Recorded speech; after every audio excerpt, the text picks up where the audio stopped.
So I wanted to talk about some ideas that are rolling around in my head. I don't have any of them carved out, to be perfect yet. The sun is really bright behind me, but we'll deal with it.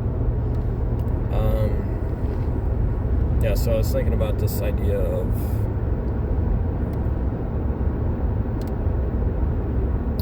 doing good, doing the things that are good to do, and depending on what your sort of religious background is, or what your ethics are, or your politics, your tribe, what you're familiar with, that will, for most people, that is, where they derive their sense of what is good. It's sort of good that comes from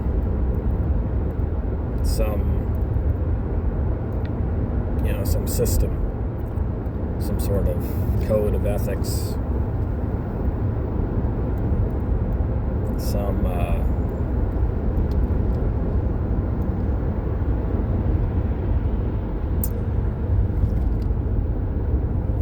some sort of tradition,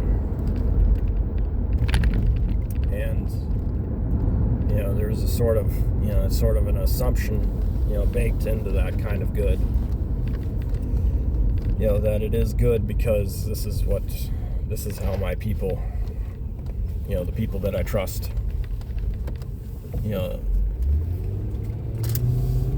because I trust them, they are good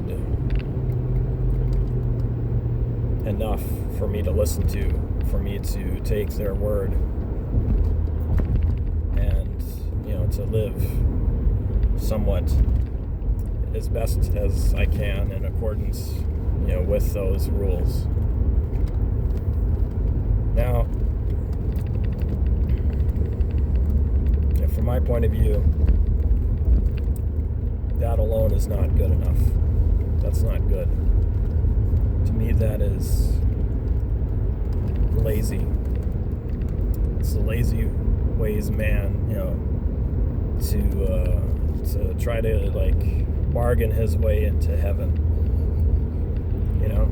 And a lot of people, they get really righteous about not so much actual genuine desire to do good, but a vehement defense of their creed. The creed being something that they've sort of assimilated through the osmosis of socialization and the instinct to cater to the authorities of our childhood. So, and I think there's a passage in the Bible, that says, when I was a child, I did childish things, but now I'm an adult and I'm leaving childish things behind. And, what does a child do? He believes in the letter of the law without understanding the spirit of the law. And so, my sense of what is good, I think it has to start with the genuine desire to do good. No good that I see that has ever come in this world came from somebody who said, I want to do evil, but I'm going to do good instead. Because the law says, because my religion says so. So you want to do evil, but you do good because your religion says so. Well, why are you in that religion? Is it because you want to be in that religion? Or is it out of convenience?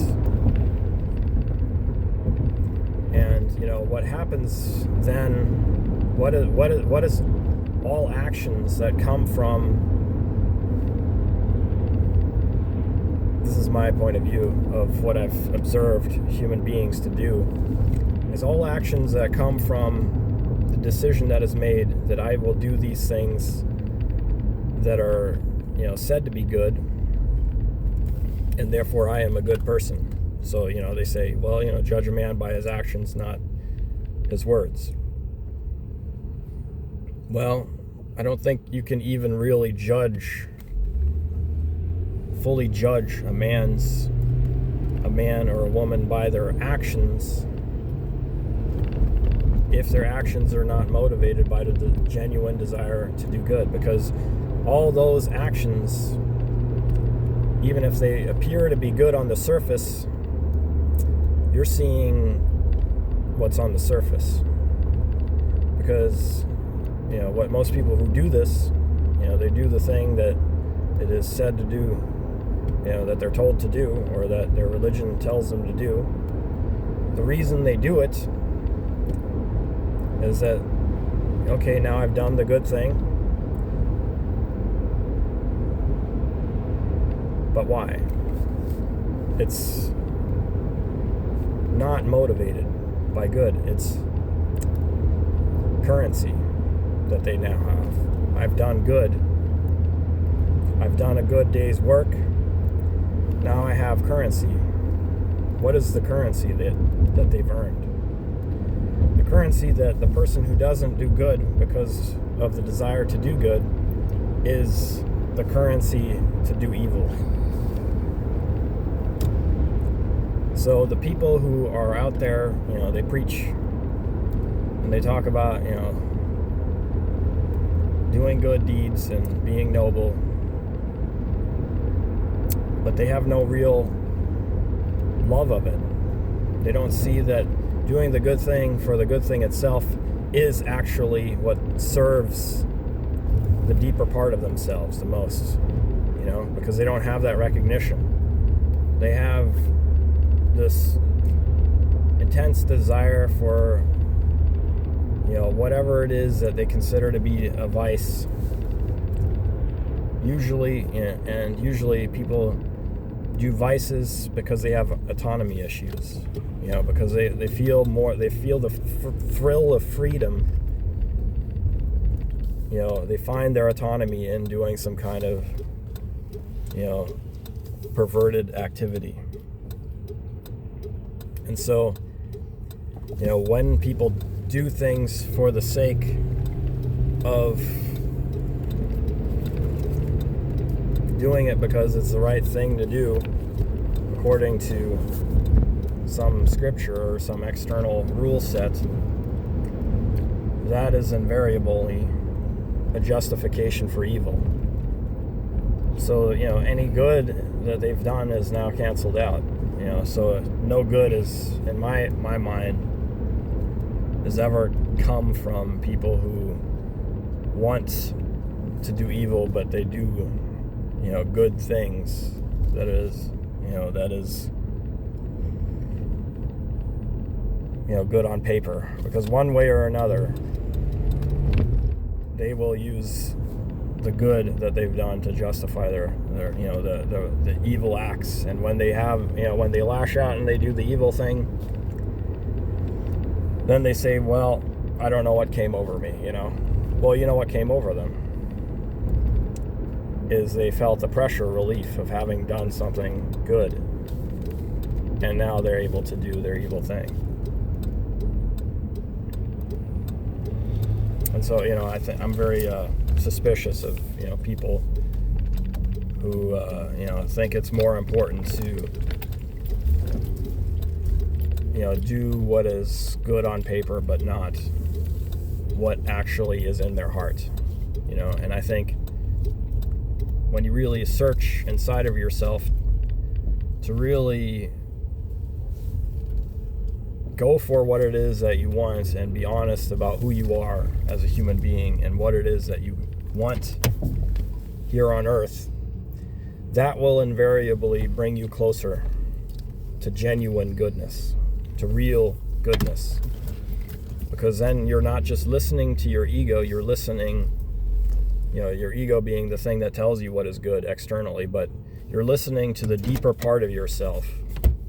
And if you're really interested, the deeper part of yourself will lead you to what is genuinely good and synonymous with, the perfect version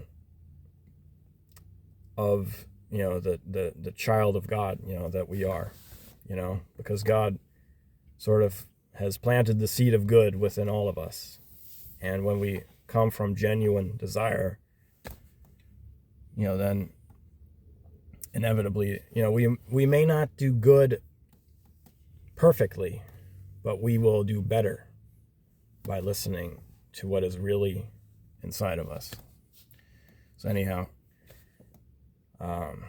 these thoughts have been rolling around in my mind. I have some more thoughts, but that's going to be off on a tangent. So I'll leave it here. I'll have a good one.